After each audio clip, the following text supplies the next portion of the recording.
Truck 3 occurred to see wall collapse in a building. Rainbow Kids, 337 South Salina Street. There are at least 2, possibly 3 floors that have collapsed. Truck Street's going to be in the alleyway. Caller reporting a 50 by 35 foot plywood wall collapse. Whoever was the owner of the building didn't take care of the building. I seen a dust cloud coming out from the window, so when I stepped out, you heard a bunch of stones fall, and then you look and you just watch the whole circle just start bowing out.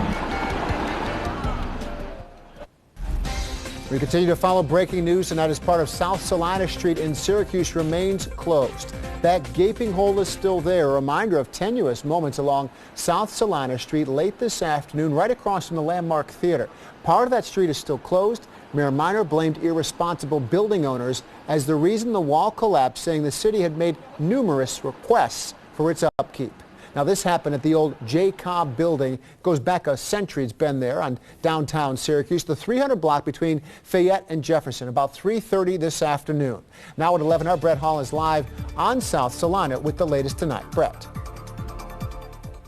Good evening, Matt. Lots of activity in the last 30 minutes alone right here. I'm going to step out and you can see that an ultra-powered excavator has now been brought in to the 300 block of South Salina Street right in front of the building that collapsed earlier today. Excavators known for demolishing things, more or less. You can also see that some individuals continue to be looking out a little bit into the building. If our photographer John can pull out, you can see several men are using a flashlight to look over the building at this late hour. This street is expected to be closed for the immediate future, and it's going to be affecting a lot of businesses. It wasn't the kind of rush Thursday afternoon that Omar Abraham was used to.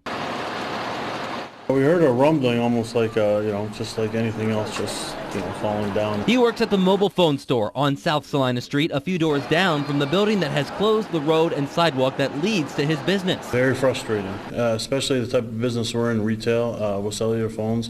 It being the beginning of the month in tax season, we're crossing our fingers. That whatever needs to be done to this structure is done soon. If we are forced to close, it'll definitely hurt. What Omar doesn't understand is why something wasn't done before. He says he used to park in the alley next to the building until. And a few bricks did start to fall about a year and a half ago, 2 years ago.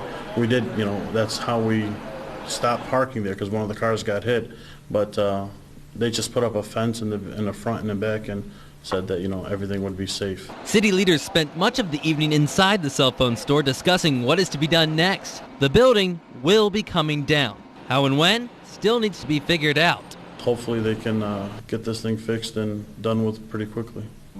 And as we can see, work appears to be going pretty quickly. We did reach out to the city. We have not heard back on the exact timeline on whatever is about to happen here in the 300 block of South Salina Street. Bank Alley will also be closed for tomorrow morning's rush. And we have been notified by the city that Centro bus routes have been rerouted for tomorrow morning until this road is reopened. That's the latest right now. Reporting in downtown Syracuse, I'm Brett Hall. Fresh activity at this hour. Thank you, Brett. Now, Mayor Minor says the city will obtain an emergency court order to potentially demolish at least part of the building. They'll then have to go to court to determine the rightful owner and see if they can recover some of those costs. We have to get a structural engineer in here to see how much we actually have to demolish, if there's any part of the building that we can save.